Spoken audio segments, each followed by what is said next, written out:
புலம்பி வர எங்கே சுமந்து போகிறீர்? சிலுவையை நீ எங்கே சுமந்து போகிறீர்? 1000 அர்த்தங்கள் இருக்க முடியும். ஒரு ஊரில் ஒரு விலைமகள் இருந்தால் என்று ஒரு கதை தொடங்குகிறதே, ஏன் அந்த கதை ஆண்களால் வேட்டையாடப்பட்ட ஒரு பெண் வாழ்ந்தால், அத்துமீறிய ஆண்களின் கொடூர குணத்தால் கொல்லப்பட்ட உடலால் இறந்து போன ஒரு பெண் வாழ்ந்து கொண்டிருந்தால் என்று தொடங்க மறுக்கிறது? ஒரு ஊரில் ஒரு வேசி இருந்தால் என்று தொடங்குகின்ற அந்த கதை ஏன் இப்படி தொடங்க மறுக்கிறது? 99 நல்லது செய்தேன், ஒரே ஒரு தவறு செய்தேன். 99 நல்லது செய்தேன், வாழ்த்த ஒருவர் வந்தார். ஒரே ஒரு தவறு செய்தேன், சுட்டிக்காட்ட 99 பேர் வந்தார்கள். இது உலக யதார்த்தம். இந்த வார்த்தைக்கும் இந்த நாளின் அருளுரைக்கும் இருக்கும் தொடர்புதான் என்ன? கண்களை மூடுவோம், கடவுளை நோக்கி பார்ப்போம். அன்பின் நிறைவா, சிலுவையும் மகதலேனா மரியாளும் என்கின்ற அந்த தலைப்பில் உம் வார்த்தைகளை நாங்கள் கேட்க எளியவன் என்னை மறைத்தருளும், நீர் வெளிப்படும். இறை இயேசுவின் வழியாய் மன்றாடுகிறேன் உயிருள்ள நல்ல கடவுளே, ஆமென். கிறிஸ்துவுக்குள் அன்பின் நிறை மக்களே, ஒரு 3 நாள் வெளியூர் பயணம் முடித்து ஒரு 4 நாள் காலை தியானத்தில் பங்கு பெற்று இந்நாளிலும் இந்த மாலை வழிபாட்டிலே உங்களோடு கூட நான் இணைந்திருப்பதில் இறைவருக்குள் நான் மகிழ்ச்சி அடைகிறேன். அந்த 3 நாட்களும் சிறப்பாக இந்த வழிபாடுகளையும் பல்வேறு இறைப்பணிகளையும் செய்த மூத்த ஆயர் பெருமான் அவர்களுக்கும் தம்பி ஏசுராஜன் அவர்களுக்கும் இங்கே இருந்து பரிபாலனம் செய்த அலுவலர்களுக்கும் நான் நன்றி சொல்லுகிறேன். எனக்கு அனுமதி தந்து அனுப்பி வைத்த அன்பு பேராய தந்தை வேலூர் பேராயருக்கும், என்னை அழைத்து என்னை நேசித்து போஷித்து பாதுகாத்து 3 நாளும் பத்திரமாக உடனிருந்து அனுப்பி வைத்த மதுரை திருமண்டலத்தின் பேராய தந்தைக்கும் நான் நன்றி கூறுகிறேன். இன்றைக்கு நமக்கு தரப்பட்டிருக்கிற தலைப்பு சிலுவையும் மகதலேனா மரியாவும். என்னை பொறுத்த அளவில் என் சிற்றறிவுக்கு எட்டிய வகையில் சிலுவையும் சீமோன் பேதுருவும் என்று சொல்லுவதில் கூட அர்த்தமில்லை. சிலுவையும் இன்னும் மற்றவர்கள் என்று சொல்லுவதில் கூட அர்த்தமில்லை. ஆனால் சிலுவையின் அடியில் நின்றிருந்தவர் ஒரே ஒரு அன்பு தாய் மகதலேனா மரியா. மரியாள் என்று சொல்லக்கூடாது. அவள் இவள் என்கின்ற விகுதியை விழிப்பதினால் அது மரியாதை குறைவாக இருப்பது. மேரி என்று சொல்லக்கூடிய ஆங்கில பதத்திற்கு, மிரியா என்று சொல்லக்கூடிய எபிரேய பதத்திற்கு தமிழில் சொல்ல வேண்டும் என்று சொன்னால் மரியா என்றுதான் அழைக்க வேண்டும். திருமறையில் மொத்தம் 7 மரியாக்கள் உண்டு. அந்த 7 மரியாக்களில் ஒரு மரியா இயேசுவின் தாயாகிய மரியா. ஆனால் எல்லா மரியாக்களை காட்டிலும் மக்தலா மரியாவுக்கு மட்டும் தனி சிறப்பு இருப்பதற்கு காரணம் என்ன? ஏன் இந்த மக்தலா மரியா சிறப்பு பெற்றவராக இருக்கிறார்? மீண்டும் சொல்லுகிறேன், திருமறையிலே சீடர்கள் பலர் இருந்தாலும் அவர்கள் சிலுவை வரையிலும் வருவதற்கு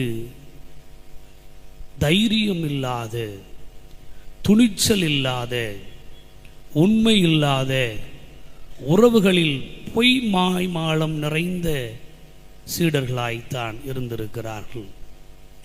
யோவான் என்னும் ஒரு சீடன் வந்தார் என்கின்ற குறிப்பு இருந்தாலும் கூட அந்த யோவான் சிலுவையின் அருகில் நிற்கவில்லை. சிலுவையை விட்டு வெகு தூரத்தில் இருந்தார். இயேசுவின் தாயாகிய மரியா சிலுவைக்கு அருகில் நின்றார். எனவேதான், அம்மா அதோ உன் மகன், சீடனே இதோ உன் தாய் என்று 2ஆம் திருமொழியிலே சொன்னார். யார் இந்த மக்தலா மரியா? திருமறையிலே இவரை குறித்து அதிகம் எழுதப்பட்டிருக்கிறதா?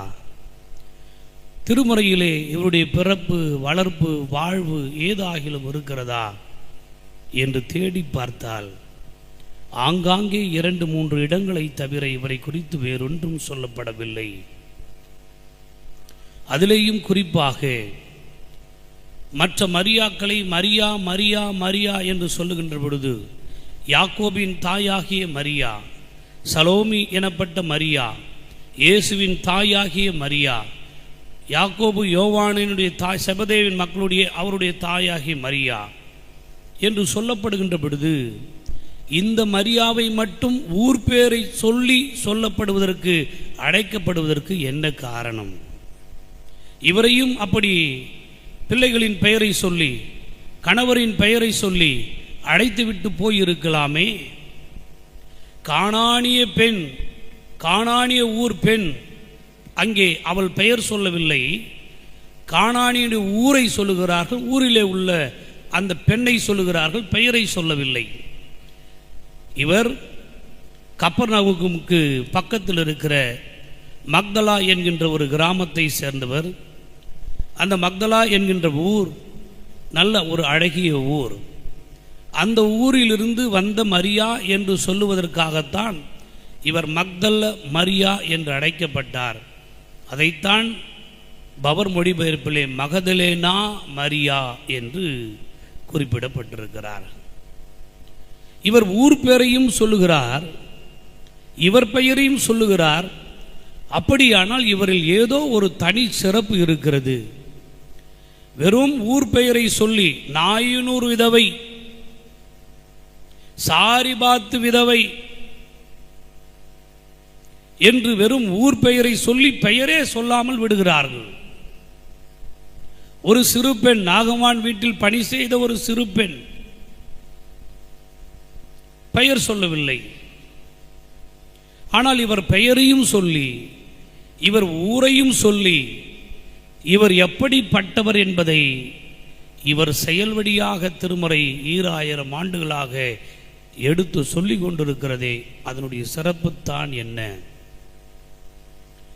சிலுவை என்ற உடனே கைது செய்யப்பட்டு விட்டார். இவருடைய மிஷன் ஒர்க் இஸ் எண்ட், இவருடைய அருட்பணி திருப்பணி முடிந்து விட்டது என்று முடிவு செய்த உடனே பேதுரு கூட கரங்களை உதறி நான் அவரை அறியேன் என்று சொன்னார். யார் இந்த பேதுரு? எனக்கு இறப்பே வருமானாலும் இழப்பே வருமானாலும் அதை ஏற்றுக்கொண்டு உம்மோடு சாவதற்கு நான் தயார் என்று சொன்னார். நான் எருசலேம் நோக்கி போகிறேன் என்று இயேசுபிரான் சொன்ன உடனே வாருங்கள் புறப்பட்டு போவோம், சாவதானாலும் அங்கே சாவோம் என்று தோமா சொன்னாரே, அந்த தோமா எங்கே இருக்கிறார் என்று இப்பொழுது தெரியவில்லை. ஆனால் இந்த மக்தலா மரியா இயேசுவை கைது செய்கிறார்கள் என்று தெரிந்தவுடனே இவரால் மனம் பொறுக்கவில்லை. இவரை குறித்து அதிக குறிப்புகள் இல்லை என்று சொன்னாலும், திருமறையை பழைய ஏற்பாட்டின் மையம் மோசே என்று சொன்னால், புதிய ஏற்பாட்டின் மையம் இயேசு கிறிஸ்து என்று சொன்னால், பெண்களின் மையம் இந்த மக்தலா மரியா தான். ஏன் அப்படி? எதற்காக அப்படி? இயேசுவின் சீடர்களின் பட்டியலை குறித்து லூக்கா சொல்லுகின்ற பொழுது சில பெண்கள் இருந்தார்கள். லூக்கா 8:1. பின்பு அவர் பட்டணங்கள் தோறும் கிராமங்கள் தோறும் பயணம் செய்து கடவுளுடைய அரசை குறித்த நற்செய்தியை அவர் எங்கும் பிரசங்கித்துக் கொண்டு வந்தார். 12 சீடர்களும் அவரோடு கூட இருந்தார்கள். அடுத்து அவர் இந்த அம்மாவை திருமறை அறிமுகம் செய்கின்ற பொழுது எப்படி செய்கிறது? மக்தலா மரியா என்று அறிமுகம் செய்திருந்தால் இதில் சிக்கல் ஏதும் இல்லை. பொல்லாத ஆவிகள் 7 பிசாசுகளை துரத்தப்பட்ட ஒரு பெண்மணி. ஒரு பெண்ணை அறிமுகம் செய்கின்ற பொழுது ஒரு பெண்ணை யூதாசு காரியோத்து என்று அறிமுகம் செய்கிறோம். இயேசுவை காட்டி கொடுத்த யூதாசு காரியோத்து என்று பின்னாளில் அறிமுகம் செய்கிறார்களே, அதற்கு முன்னால் யூதாசு காரியோத்து என்று அறிமுகம் செய்கிறவர்கள் காட்டி கொடுப்பவரை கூட இப்படி குறிப்பிடாமல் விடுகிற இந்த திருமறை 7 பிசாசுகளை துரத்திய 7 பிசாசுகள் நீங்க பெற்ற, படிங்க, அவர் பொல்லாத ஆவிகளையும் வியாதிகளையும் நீக்கி, அவள் பிசாசு பிடித்திருந்தவள், அவள் நோய்வாய்ப்பட்டிருந்தவள், அப்புறம் குணமாக்கின பல பெண்களும், பாருங்க, குணமாக்கின பல பெண்களும், பெண்களை அறிமுகம் செய்கின்ற பொழுதே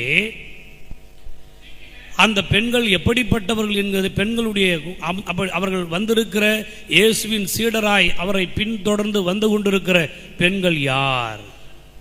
அவர்கள் பொல்லாத ஆவிகளிலிருந்து விடுவிக்கப்பட்டவர்கள், வியாதியிலிருந்து நலமாக்கப்பட்டவர்கள். இயேசுவை பின்தொடர்ந்து ஒரு கூட்ட பெண்கள் வந்து கொண்டிருக்கிறார்கள்.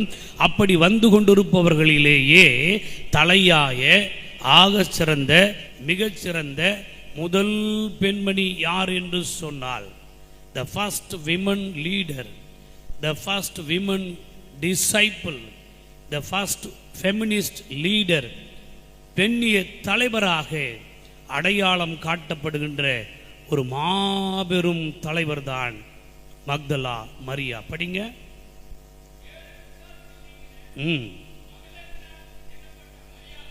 மக்தலேனா எனப்பட்ட மரியாளும். அப்படியானால் அவரை மக்தலாவை சேர்ந்தவள், மக்தலாவை சேர்ந்தவள், மக்தலாவை சேர்ந்தவள் என்றுதான் இதுவரை அழைத்து கொண்டிருந்தார்கள்.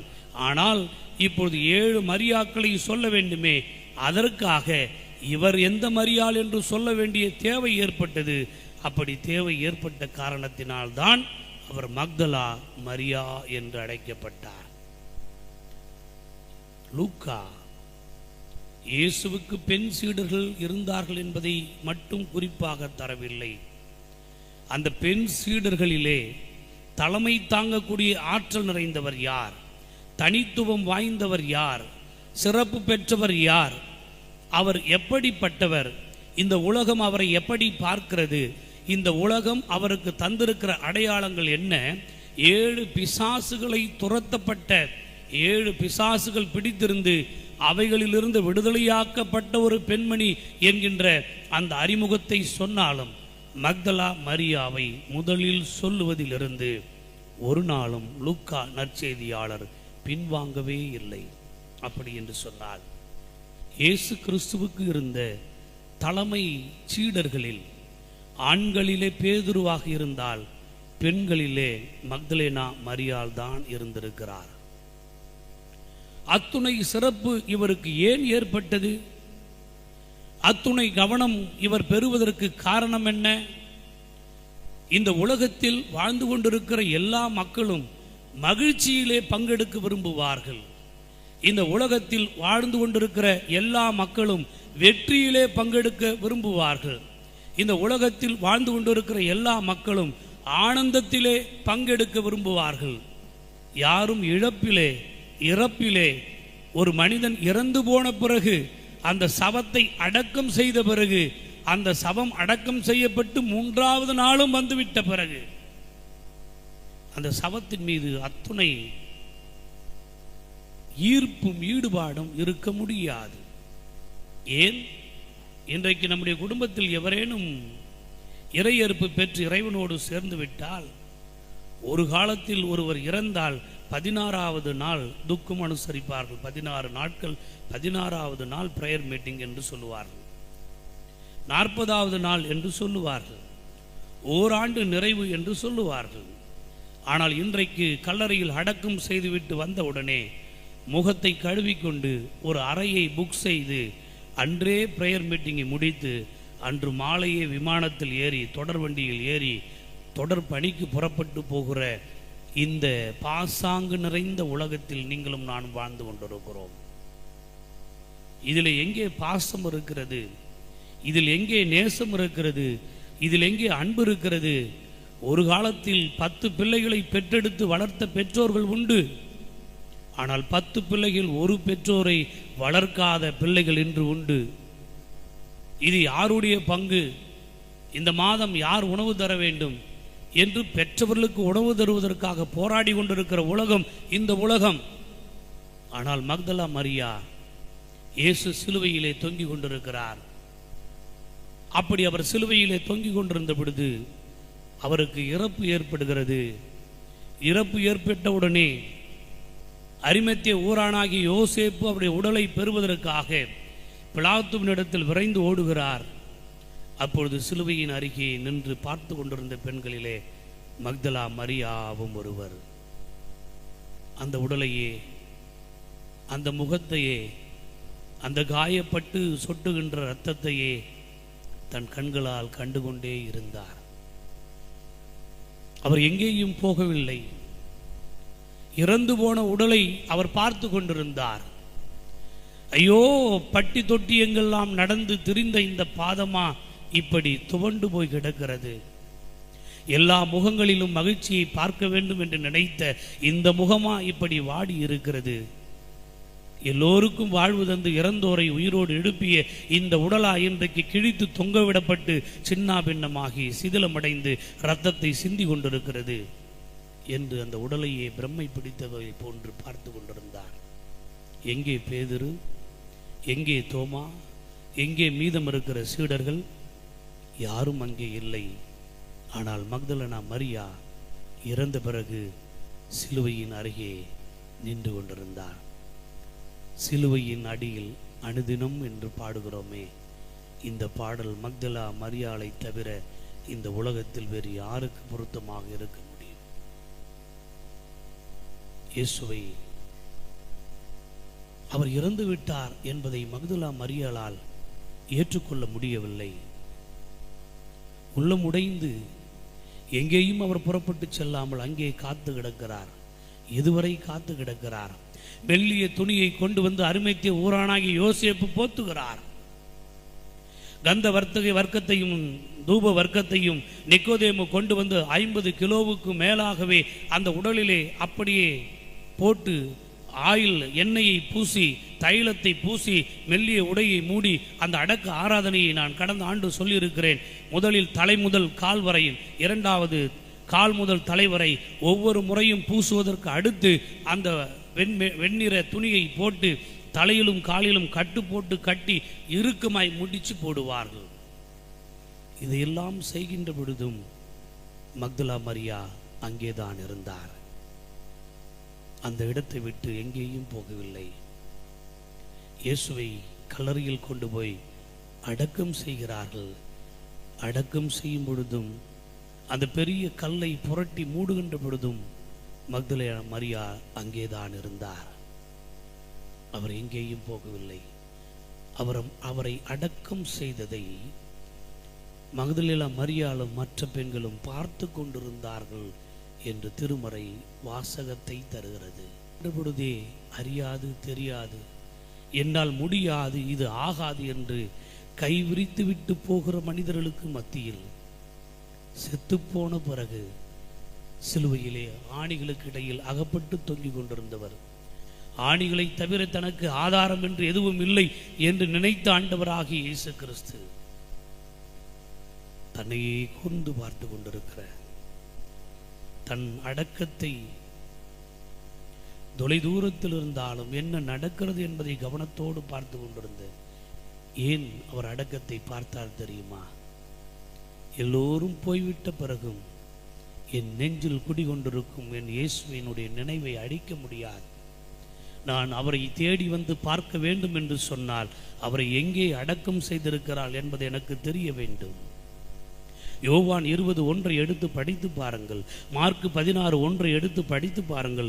இவைகள் எல்லாம் சொல்லுகிறது மகதலேனா மரியா, மகதலேனா மரியா, மகதலேனா மரியா இயேசுவின் கல்லறையை தேடி வந்தால், அதிகாலமே அதிக இருட்டோடே தேடி வந்தால், எல்லோரும் கண் விழிக்கட்டும் என்று காத்திருக்கவில்லை. யோவான் ஒரு குறிப்பை சொல்லுவார். மகதலேனா மரியா மட்டும் தனியாய் வந்தார் என்கின்ற குறிப்பை யோவான் சொல்லுவார். அவர் உடல் அங்கே இல்லை, அவள் மூடியிருக்கிற கல்லறையை தேடி வந்தாள். மூடிய கல்லறையை தேடி வந்தவளுக்கு, யார் கல்லை புரட்டுவார்களோ என்று கவலையோடு வந்தவளுக்கு கல் புரட்டப்பட்டிருந்தது, கல்லறை காலியாக இருந்தது. அதிர்ச்சி, பேரதிர்ச்சி. ஏன் இப்படி ஆனது, எதற்காக ஆனது என்று எட்டி பார்த்தால் கல்லறை காலி. ஓடுகிறார். அவர்களும் காலியான கல்லறையை பார்த்தார்கள். பார்த்துவிட்டு அவர்கள் வீட்டிற்கு போனார்கள். போனவர்கள் தான், திரும்ப வரவே இல்லை. ஆனால் மகதலேனா மரியா மட்டும் கல்லறையை நோக்கி வந்தார். இந்த கல்லறையின் வாசலிலே நின்று அவர் அழுது கொண்டிருந்தார். என் அன்பு சகோதர சகோதரிகளே, பல நேரங்களில் இப்படி பாசத்தால், அன்பால், நேசத்தால், அரவணைப்பால் உங்கள் வாழ்க்கையிலே பல்வேறு சூழ்நிலைகளிலே வன்மமான செயல்கள், கொடூரமான செயல்கள், கொலைகளும் ஏற்பட்ட செயல்கள் ஏற்பட்டு தனியாய் அழுது கொண்டிருக்கிறீர்களா? ஐயோ, எங்கே என் ஆண்டவர்? நான் இயேசுவை பார்க்க வேண்டும். இயேசுவை இங்கேதான் அடக்கம் செய்தார்கள், எங்கே அவர் உடல் என்று அங்கலாய்த்து தேடுகிறீர்களா? அங்கலாய்க்கிறீர்களா?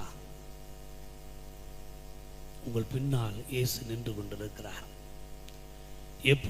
இயேசுவை எப்பொழுது நீங்கள் முன்னால் தேடுகிறீர்களோ, உங்கள் முன்னே கடவுள் இயேசு, கடவுளுடைய மைந்தர் இயேசுவை நீங்கள் முன்னே தேடி போனால் அவர் உங்களுக்கு பின்னால் வந்து நிற்பார்.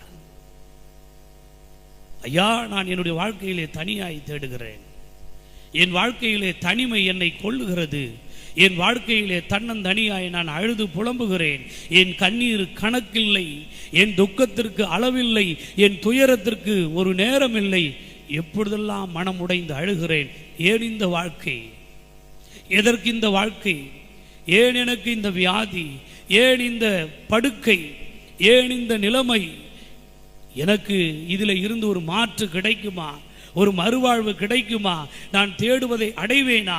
நான் எதை காண வேண்டும் என்று விரும்பி தேடுகிறேனோ அதை கண்டடைவதற்கான வாய்ப்பு எனக்கு கிடைக்குமா?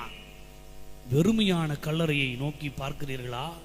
வெறுமையான சூழ்நிலையை நோக்கி பார்க்கிறீர்களா? வெறுமையான இடத்தை நோக்கி பார்க்கிறீர்களா? வெறுமையான கரங்களை விரித்தவளை நோக்கி பார்க்கிறீர்களா? வெறுமையான வார்த்தைகளை பேசுபவர்களை நோக்கி பார்க்கிறீர்களா? வெறுமை, வெறுமை, வெறுமை, எதுவும் இல்லை, ஒன்றும் இல்லை, எல்லாம் காலி என்று சொல்லுவர்களை நோக்கி நீங்கள் பார்க்கிறீர்களா? உங்கள் முன்னால் வெறுமை இருக்கிறதா? ஆனால் ஆண்டவருடைய முகத்தை, ஆண்டவருடைய உடலை, ஆண்டவருடைய சந்நிதியை, ஆண்டவருடைய திருமுன்னரை தேடி நீங்கள் பயணித்தால் உங்கள் பின்னால் இருந்து யாரை தேடுகிறாய் என்று கேள்வி வரும். தோட்டக்காரனோ என்று அவர் நினைத்து அவரை பார்த்து, ஐயா, நீங்கள் என் இயேசுவை எடுத்து சென்றீர்களா என்று கேட்டார். ஆனால் மரியா என்று அழைத்தார். அந்த குரல் இவர் உள்ளத்தை உடைத்து விட்டது. அம்மா, ஐயா, ஆண்டவர் உங்கள் பெயரை அறிந்து வைத்திருக்கிறார். உங்கள் துயரத்தின், துன்பத்தின், பாடுகளின், துக்கத்தின் பல்வேறு விதமான சூழ்நிலைகளிலே என்னை யாரும் பார்க்கவில்லை, எனக்கு யாரும் உதவவில்லை, நான் தனியாய் அழுகிறேன். என்னோடு கூட வந்த மரியாள்கள், மற்ற பெண்கள் போய்விட்டார்கள். நான் சீடருக்கு சென்று சொன்னேன், அவர்களும் ஓடி வந்து தேடி பார்த்தார்கள், இல்லை, அவர்களும் போய்விட்டார்கள். நான் தனியாய் நின்று அழுகிறேன், என்னோடு யாரும் இல்லை, எனக்கென்று யாரும் இல்லை என்று சொல்லி உங்கள் வாழ்க்கை பாதையில் நீங்கள் தனியாய் நின்று அழுகிறீர்களா? எனக்கு யாருமே இல்லை என்று நீங்கள் சொல்லுகிறீர்களா? தேற்றுவதற்கு யாரும் இல்லை, என்னை ஆற்றுவதற்கு ஒருவரும் இல்லை என்று நீங்கள் நினைக்கின்ற பொழுது, தேற்றரவாளனாம் இறைவன், ஆற்றுகின்ற ஆண்டவராம் இயேசு கிறிஸ்து உங்கள் பெயரை சொல்லி உங்களை அழைக்கின்ற பொழுது, அந்த குரல், அந்த பெயர் அல்ல, அந்த குரல் அவருக்கு அடையாளம் தெரிந்துவிட்டது. ஆண்டவரே, ரபுனி, போதகரே என்று அவர் பாதத்தில் விழுந்து அழுதார். பாதத்தில் விழுந்து அழுதார். ஐயா, எல்லாம் சூன்யமாகிவிட்டது, எல்லாம் முடிந்து விட்டது, அடக்கம் நிறைவானது, வந்து கல்லறையும் காலியானது, சீடர்களும் வந்து தேடியானது, வந்து பார்த்துவிட்டு அவர்கள் திரும்பி போயானது, எல்லாம் நிறைவாகிவிட்டது, இனி ஒன்றும் இல்லை. நம்புவதற்கு இது நடக்கும் என்று நம்புவது நம்பிக்கை. நடக்காமல் போனாலும் இறைவன் என்னை கைவிட மாட்டார் என்பது நமக்கு இறைவன் தருகின்ற தன்னம்பிக்கை. நம்பிக்கையை நீங்கள் கைவிட்டாலும் ஒரு நாளும் தன்னம்பிக்கையை நீங்கள் கைவிடாதிருக்க வேண்டும். ஏனெனில் ஆண்டவர் வாக்கு தந்தவர், உங்களை வழியிலே விட்டுவிட மாட்டார். உங்களை பாதுகாப்பேன் என்று சொன்னவர் பாதியிலே விட்டுவிட மாட்டார். மரியா என்று அழைத்த மாத்திரத்தில் அவர் பாதத்தில் விழுந்து அவர் அழுதார். ஆண்டவரே, உம் பாதாரம் தானே என் ஆதாரம், உம் பாதம் தானே எனக்கு எல்லாம் என்று சொல்லி அவர் பாதத்தில் விழுந்து அழுகின்ற மக்தலா மரியா. இந்த உலகத்தில் எத்தனை பேர் வேண்டுமானாலும் தலைவராக இருக்கலாம். இந்த உலகத்தில் எத்தனை பேர் வேண்டுமானாலும் இயேசுவின் பக்கத்தில் அமர்ந்திருக்கலாம். அவர் சாப்பிடுகின்ற உணவருந்துகின்ற அதே தாளத்தில் கையிட்டு சாப்பிடலாம், திராட்சை ரசம் பருகலாம், பஸ்கா பண்டிகையை கொண்டாடலாம், அவரோடு உண்டு உறங்கி உறவாடி அவரோடு பின்னி பிணைந்து பிசைந்து இணைந்து இசையேந்து எங்கும் பயணித்திருக்கலாம். ஆனால் இந்த உலகத்தில் உயிரோடு எழுந்த அந்த காட்சியை பார்த்த முதல் ஆள் இந்த மகதலேனா மரியாளை ஒழிய அவரை ஈண்டெடுத்த தாயாகிய மரியாள் கூட இல்லை என்பது இந்த திருமறையில் இருக்கிற மாபெரும் உச்சம் அல்லவா? நிறைய பேர் என்ன சொல்லுகிறார்கள், இந்த மக்தலா மரியா ஒரு வேசி, ஒரு விலை மாது, ஒரு விலை மகளிர் என்று சொல்லுகிறார்கள். இவரெல்லாம் திருமறையை சரியாய் அறியாதவர்கள். திருமறையில் அப்படி எங்கேயும் எந்த குறிப்பும் இல்லை, திருமறையிலும் இல்லை, திருமறைக்கு வெளியேயும் இல்லை. கிபி 836 இந்த மக்தலா மரியாவினுடைய அந்த மண்டை ஓட்டில் இருக்கிற இந்த வாய் முகட்டினுடைய எலும்பை எபேசு பட்டணத்திலிருந்து எடுத்து கொண்டு கான்ஸ்டாண்டினோபிள் என்கின்ற இடத்தில் கொண்டு போய் அதை வைத்து அங்கே ஒரு திருத்தலத்தை கட்டி இருக்கிறார்கள்.